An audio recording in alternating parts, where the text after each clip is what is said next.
I have to admit, I've only seen the bottom floors now from one end to the other, but there's 2 other floors.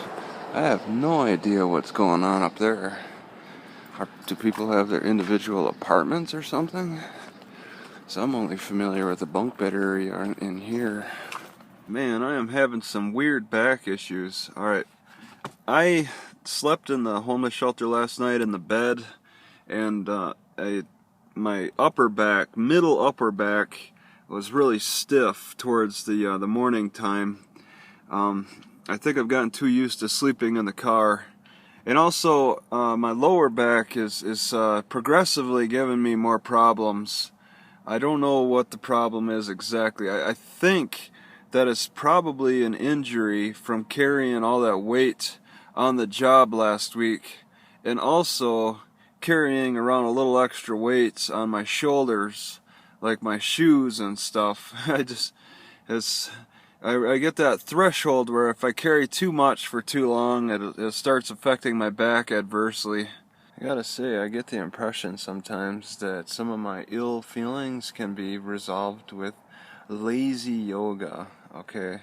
And that is changing my positions. I don't normally lay down on my stomach because it's hard to in my car.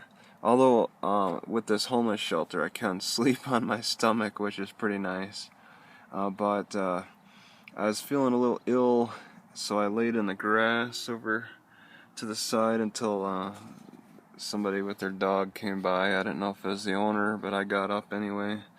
Probably got 10 minutes of laying down, and I feel a little bit better.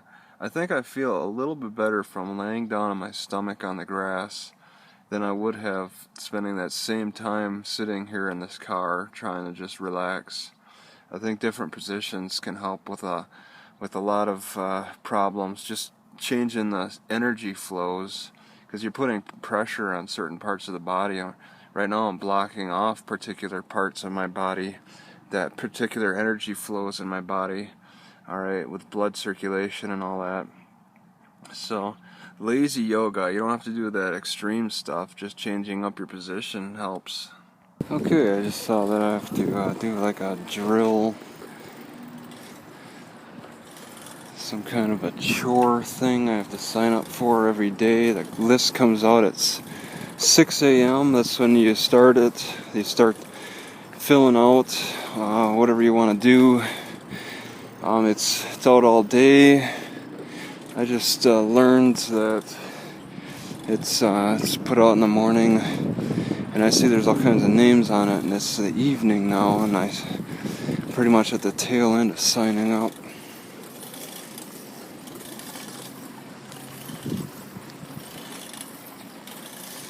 Signing up for tomorrow's duties later in this evening, so I want to sign up for duties in the morning, I guess, if I'm going to stay here.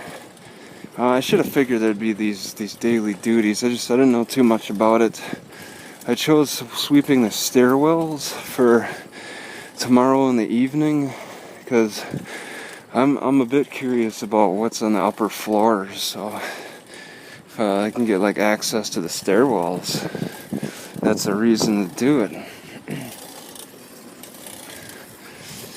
Besides that, though, I'm not too enthused about doing work at the place. I would rather sleep in my car, but I'm just scared of the police.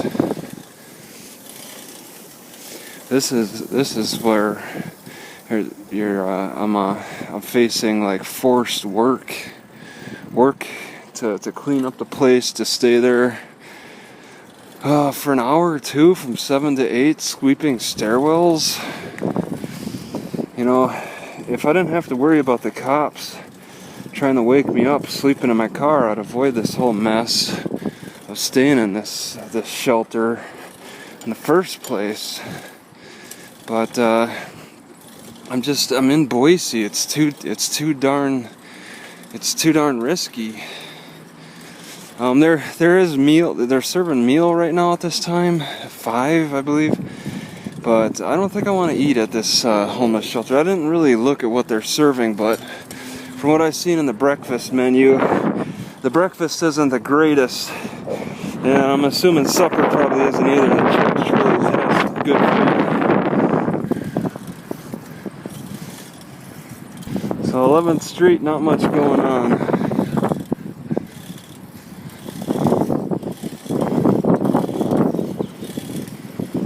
Oh.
Yeah, I find myself explaining the reason I'm in Boise is because of the court case I'm waiting on.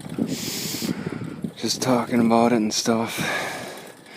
This is one guy now that I last talked to here at this community meal. I had delicious chicken. I mentioned Josh McIntosh's name, and he said he knew him, and he talked about how he was pretty strong. Like, this is an old man I was talking to. He said he could barely pick up a bucket or something many years ago. And Josh McIntosh just kind of grabs it in one hand and puts it over his head or something like that. And helped him out. So yeah, there's a good side to Josh McIntosh. No doubt it's good sides of, everybody's got their good side. Just that situation I recorded shows the low points in their lives, our lives. Parting advice from this old man was pray for Josh. Why not? Because that's, you can't change history now, and you got to start forgiving. The sooner you forgive, the better. unfortunately, with a court date, I'm not really in the business of forgiving until after things can actually be settled. I'm still fighting for myself, fighting for my defense. I really can't concern myself with trying to forgive, because that just shows relent for the prosecutor, and that just gives the prosecutor more ammunition. The law isn't about forgiveness. It's about trying to set the table straight, about getting justice.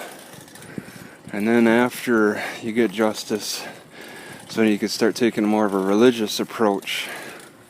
After the court dispute can be settled, you could take a more religious aspect. But I'm just, I'm taking in all those arguments for like a defense, but it ultimately goes down to the public defender. I've seen several court cases that are cited in the comments about the situation.